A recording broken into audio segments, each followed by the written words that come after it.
खुदा बाप और बेटे और उल कुदुस के नाम से आमीन।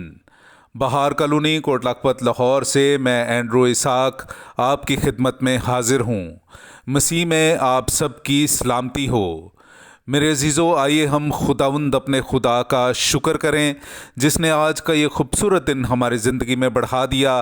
तो आइए अजीज़ों, हम आज के दिन का आगाज़ बाइबल मुक़द्दस में से पाकमा कैथोलिक कलीसिया की चुनी हुई तलावतों से करते हैं। हम अपने हाथों की मसनूआत से फिर ना कहेंगे कि तुम हमारे माबूद हो। हमारे लिए आज की पहली तलावत होशिया नबी की किताब उसका 14वां बाब 2 आयत से लेकर 10वीं आयत तक। ए इस्राएल, खुदावंद अपने खुदा की तरफ रुजू ला, क्योंकि तेरी बदकिरदारी तेरे गिरने का सबब हुई। इन बातों को कबूल करो और खुदावंद की तरफ रुजू लाओ और उससे कहो कि हमारी तमाम खताकारी को दूर कर और नेकोकारी कबूल कर, तब हम अपने लबों से कुर्बानियाँ गुजरानेंगे। अशूर हमें रिहाई ना देगा, हम घोड़ों पर सवार ना होंगे। हम अपने हाथों की मसनूआत से फिर ना कहेंगे कि तुम हमारे माबूद हो, क्योंकि यतीम तुझ ही से रहम पाता है।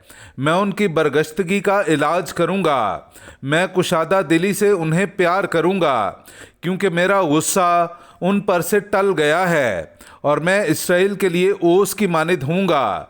वो सोसन की तरह फूलेगा और देवदार की तरह अपनी जड़ें फैलाएगा।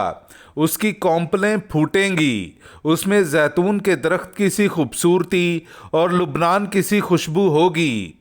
तब लोग दोबारा उसके ज़ेरे साया रहेंगे और गेहूं की मानिद तरोताज़ा होंगे और ताक की तरह फूलेंगे और उनकी शोहरत लुबनान की मैं किसी होगी। इफ़राइम को बुतों से क्या काम होगा? मैं उसकी सुनूंगा और उस पर निगाह करूंगा। मैं उसके लिए सरसब्ज सरू की मानिद हूँगा, तो वो मुझसे बरूमंद होगा। जो दानिशमंद है वो इन बातों को समझ ले, साहिब फ़हम इन्हें जान ले, यानी ये कि खुदावंद की राहें रास्त हैं। रास्तबाज उनमें चलेंगे पर ख़ताकार उनमें गिर पड़ेंगे। पाक कलाम का पढ़ा और सुना जाना हम सब के लिए बाइस बरकत हो। खुदा का शुक्र हो। मैं खुदावंद तेरा खुदा हूँ। ऐ मेरी उम्मत, मेरी नसीहत सुन। मेरे अज़ीज़ो, आइए हम खुदावंद अपने खुदा की हम्द व तारीफ़ करें। मैं आपके सामने पढ़ूँगा ज़बूर नंबर 81, उसकी 6, 8वीं से 11वीं और फिर 14वीं से 17वीं आयत तक। उसने उसे यूसुफ में शहादत मुकर्रर किया जब वो मुल्क मिस्र से बाहर निकला। मैंने एक ऐसी ज़ुबान सुनी जिससे मैं वाकिफ़ ना था। मुसीबत के वक्त तूने पुकारा तो मैंने खलासी दी। मैंने गरजते बादल में से तुझे जवाब दिया। मैंने तुझे मरीबा के चश्मे पर आजमाया। ऐ मेरी उम्मत सुन, मैं तुझे नसीहत करूँगा। ऐ इस्राएल, काश तू मेरी सुने। तेरे यहाँ दूसरा माबूद ना होगा, तू किसी अजनबी माबूद की परस्तिश ना करेगा।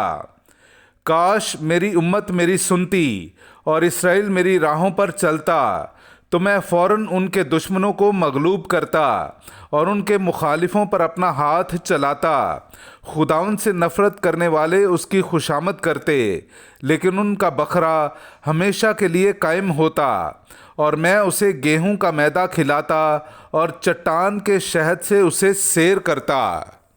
पाक कलाम का पढ़ा और सुना जाना हम सब के लिए बाइस बरकत हो। खुदा का शुक्र हो। नाराए हम्द। बीज खुदा का कलाम है, बोने वाला मसीह है। जो कोई इस बीज को पाएगा वो अब तक रहेगा।